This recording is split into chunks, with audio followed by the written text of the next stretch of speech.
Question to those who were reported missing. What actually happened to you? I left a home where I was being treated poorly. I left a note clearly stating my intention never to return. An hour or two later, I got a call from the police station saying they received a report about my disappearance. I explained the circumstances to them, and since I was an adult, I had every right to leave. They simply wished me luck. It was 3 years ago. I had an emotional breakdown in 2015 after I lost my job. The whole year was tough. So, I packed a backpack, got on my motorcycle, and rode to another city to clear my head. I took enough cash to last a week, turned off my cell phone, and just left. For a whole week, I chilled on the beach, partied, went to bars and clubs. I stayed in a hostel and hung out with other travelers. Overall, it was an amazing week. Relaxed, I packed up and started riding home. At an intersection, cops pulled me over. It turned out that 2 of my former colleagues, whom I had seen after being fired, were worried about me. They went to my house to check on me, and my housemates told them they had not seen me for days. They searched the whole city and then reported me missing.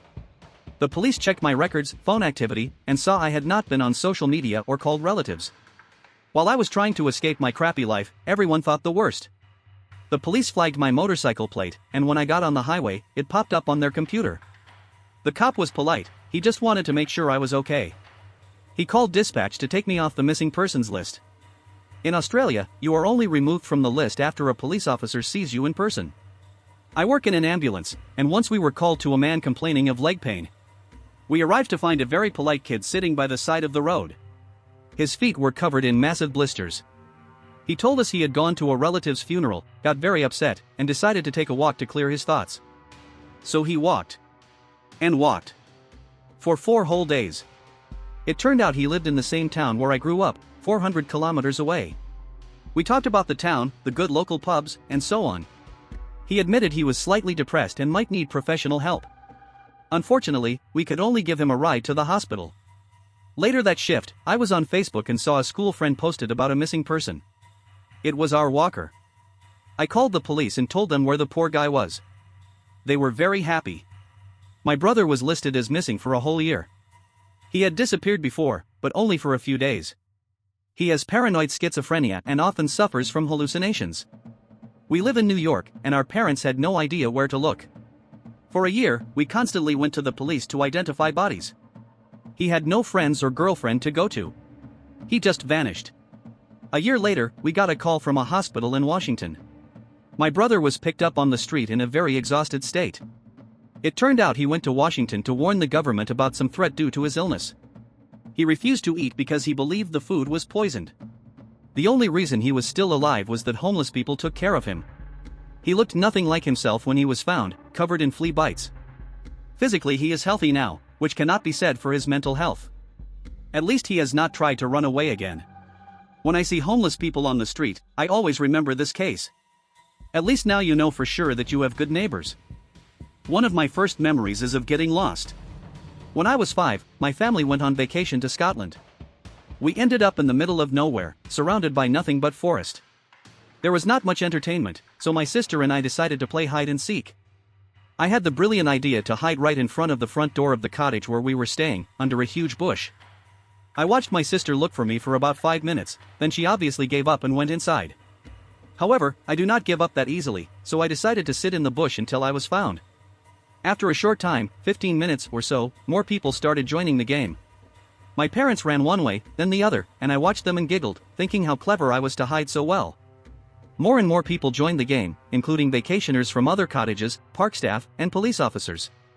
I just kept sitting in the bush. Many hours passed, it got dark, and I was enjoying the game. My sister was only 7, so she did not participate in the search, she just sat on the porch. When darkness fell, my yellow jacket started to stand out, and finally, after searching the entire forest all day, my sister realized I was sitting right in front of her. The best game of hide and seek in my life. I do not remember how old we were, probably about 10. My friend and I decided to rake fallen leaves from our neighbors' yards for money. We went from house to house offering our services for $5. Eventually, we visited so many houses that we reached an intersection and realized we did not know where we were, as we had never left our block before. Then it got dark, and we could not read the street signs or recognize anything familiar in the dim streetlights. Finally, while walking aimlessly, we heard a police siren and saw the lights of a cruiser. The cops stopped beside us and asked for our names. They put us in their car and drove us home. To 10-year-old boys, it seemed like a very long drive, although we had actually only gone 4 blocks. We got in so much trouble with our parents. They even took our hard-earned money. This happened about 10 years ago. I had just moved to California with my now ex-husband. Our downstairs neighbor was a crazy addict who constantly harassed us and picked fights. One time, the neighbor on our floor decided to renovate his apartment. The downstairs neighbor ran up to us and started threatening us, thinking I was making the noise. It was impossible to reason with her. Every time I left the house, I tried to be as quiet as possible so she would not go into our apartment while no one was home. Anyway, I wrote an anonymous complaint to the building management and reported her to the police. It turned out there were many complaints against her. My husband picked me up from the police station and we went for lunch. The idiots from the management company went to the neighbor and told her about my complaints. When we returned, she was banging on our door and screaming. We just left, to hell with her. We went to Walmart, bought a tent and gear, and drove to Yosemite for the weekend to clear our heads. We managed to sneak back into the apartment quietly, slept a bit, and whispered to the nice neighbor that we were going camping for the weekend. Then I texted my mom, brother, and sister. But for some reason, only my sister received the message. During my last phone call with my mom, I told her about the neighbor downstairs threatening me, and then I disappeared. We came back 4 days later. My voicemail was full of desperate messages from my mother and brother.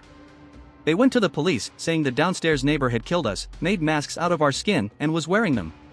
My mom did not believe the neighbor who said we went camping. She thought he was covering for the crazy woman because her daughter hated camping. It is true, it was my first camping trip ever. After 3 days of anxiety and suffering, they finally called my sister to tell her I had been killed. My sister laughed and said I was camping. Mom went silent and then asked, "What? Why do you think that?" She texted me, "Why did you not call me when you started thinking she was murdered?" When we drove home and I got a signal, I listened to all these messages and immediately called my parents. And then the police to cancel the missing persons report. Years later, I tried to joke about it. Remember when you thought the neighbor killed us? That was a crazy weekend. No one laughs yet. Probably too soon. My favorite story on this topic involves my cousin. He was 4 years old, and we were vacationing at the beach with the whole family. At one point, he just vanished. We searched for him for hours, called the police. It turned out he went to a hotel 2 minutes from the beach to take a poop. He met other kids there and started playing with them. All the adults thought he was the son of hotel guests. He even had lunch there when the buffet was served. Meanwhile, we were ready to hire scuba divers to look for him at the bottom of the ocean. She exaggerated. Legally, they were not allowed to tell her about me, so they asked me to call my mom and explain everything. When I left there, I saw messages from so many people asking if I was alive. Even people from my old job wrote to me. It turned out my best friend and my brother texted my ex-boyfriend, but he ignored them and did not tell me they were looking for me. If he had told me, I would have asked him to tell them where I was, and all this hype could have been avoided. I felt very awkward that I made so many people worry for nothing. When I was about 6, my family was on vacation in Yosemite. We stayed in a small tent camp. There I met a kid who was a little older than me, and we went to explore the surroundings. We wandered too far and met a bear cub in the forest. We just stood and stared at each other for a few minutes. Then we went our separate ways. When we returned to the camp, park rangers were already searching for us. My parents were going crazy. For some reason, my story about the bear cub did not seem as cool to them as it did to me. Make sure to subscribe to our channel so you do not miss new super interesting discussions. In the meantime, we suggest you watch our other videos.